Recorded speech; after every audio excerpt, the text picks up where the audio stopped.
Talent skips a generation. Today's extraction from a collection of memories by Whit Prophet. I have tried this line, talent skips a generation, with Kathy, Rob, and Pam.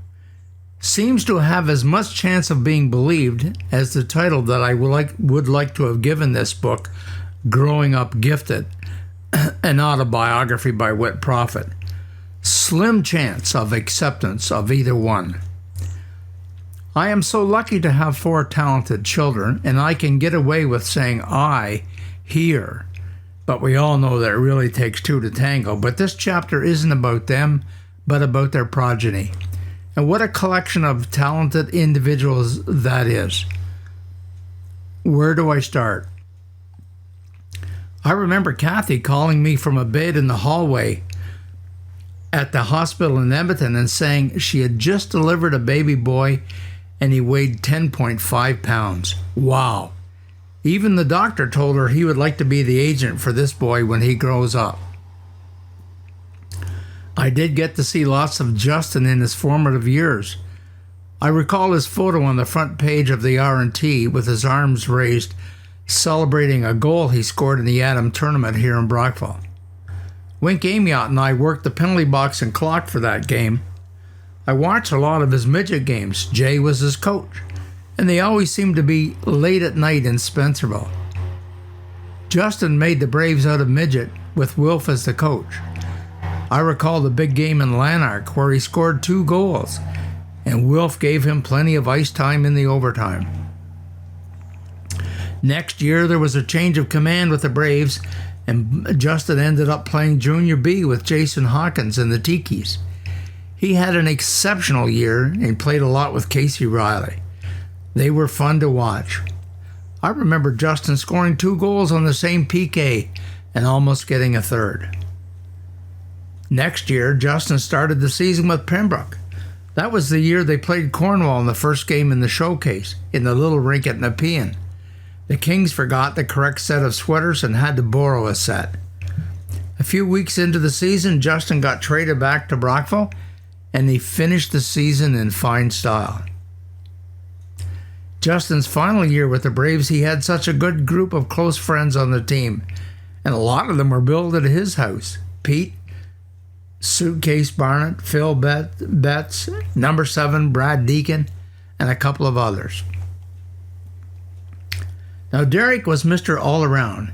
He never settled into one sport, nor restricted himself. Agonized through a lot of his games when he played goalie for Ray McFadden. Tough on him and tough on his grandparents. He was president of the Boys Athletic Association at St. Mary's. Remember delivering those phone books. He played all sports for his high school. I remember watching him high jump at Grenville Christian College in Easa, and I saw his Lagasa basketball championships there as well. I really enjoyed playing golf with him. Boy, could he whack those drives a mile. He was the anchor of our team, Richie and Uncle John Garland, at our first family reunion. He opted to play City League hockey rather than being the number 6 or 7 defenseman on the Tikis the year I was there. Saw lots of Alex in basketball. We went to Syracuse to see Cornell play the Orange. And yes, he did get in that game as Cornell was right in the game right up to the final 4 minutes. I saw numerous varsity games at Queens and Carleton. Alex had a great college career and is still the all-time high scorer for U of T. He was also an all-Canadian academic. Jake was a gifted athlete. Hey, I even saw him play hockey at the Ted Reeves Arena in Toronto. I think he won the pool that day as well. Only caught one of his basketball games. It was at the old gym at Queens, and Jake was playing for Toronto 5-0. I got to give him a card and a small gift, as it was his 16th birthday. Jake went on to play D2 basketball. Kate was the mystery girl. Well, mystery in that I never got to actually see her play. I think she was playing senior at Eastern Commerce when she was in grade 9. Of course, that led to prep school, then Rutgers, and finally LaSalle. How did she avoid me all those years? Wish I was going to Germany to see her play this winter. We were fortunate to see lots of Sammy. Saw lots of her club ball teams in Ottawa, Cornwall, and so on. We did make it to Syracuse to see her play Virginia Tech Hokies against the Orange. And Sammy had some difficult choices to make. As a talented multi-sport athlete, where should she specialize and when? When we hosted Ofsted Track and Field in Brockville, both Sammy and Kate were competing. In the thrilling women's 800-meter final, Sammy persevered to an amazing fourth-place finish, just out of the medals. I remember the announcer, Neil McHugh, saying, "And that's Whit Prophet's granddaughter, Sammy Hill, in fourth." Sammy, like Kate, is still playing basketball in Germany this year. And for the past 4 years, she has been on Canada's national team. She went to Tokyo for the Olympics last year, but COVID restrictions saw the Olympic Village come under close scrutiny, and she and one other girl from the Canadian team had to vacate their spot. Multi-sport athlete for sure. At prep school, she had to compete in the compulsory 3 sports. So in addition to track and basketball, Sammy rode competitively for the school. The coach said she could have been a scholarship athlete in any one of these sports. The story is devoid of action photos. I am still waiting for their parents to supply them so that I can have sports posters of all of them down in our family room. And last but not least, my neighbors here in the North End, Jordan and Brandon. Jordan was a swimmer through and through. I never got to see him compete at any age class meets, either locally or at the Nationals, but he was there. Rob even became a certified swimming official.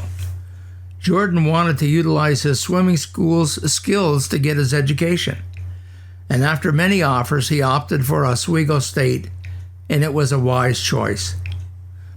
Although he was only there for 1 year, he sure supplied us with some pretty exciting times.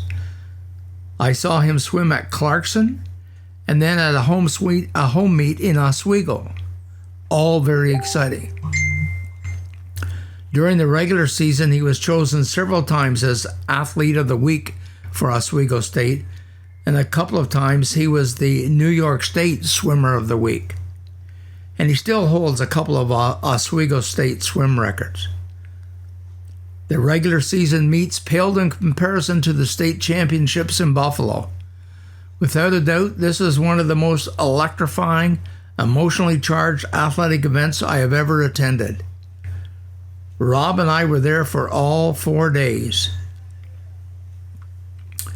We drove, well, he did, home in a blinding snowstorm, but the meet at Buffalo State was over the top. My heart still starts to beat faster whenever I think about it. Thank you, Jordan, for those days. Some twists in the politics of education and the sport in New York State led to a SUNY out-of-state athlete having to choose between their scholarship and their sport. Jordan opted to continue swimming and transferred to the University of Toronto. There he swam on a very competitive national championship team. I did get to see him swim once for varsity, and that was the pool in Western. And last but not least, Brandon. He played his early minor hockey in Brockville and soon started with the AA Kings and then the AAA Cyclones, up to and including minor midget. Although that would prove to be his last year locally, the personalities and politics spoiled it for a lot of people. We were all thrilled when he was drafted 32nd overall by Saginaw in the OHL. He had a great first year at Saginaw, played top 4 minutes every game. He scored 3 goals that year, and I was lucky enough to be at all of those games. In my opinion, his best game was at the Canadian Tire Centre in Ottawa. The 67s were playing there because of renovations downtown at the TD Centre. Brandon, a 16-year-old rookie defenseman, was +5 that night. He scored 2 goals and was selected first star of the game. That year, he also played in the World Under-17 Championships with Connor McDavid as a team. 5 years in the OHL got him an invite to the Buffalo Sabres development camp, and of course the educational package that financed his tenure at Queen's and St. Lawrence College. He finished off his OHL career as captain of the Peterborough Petes. Okay, Kathy, Rob, and Pam, top that.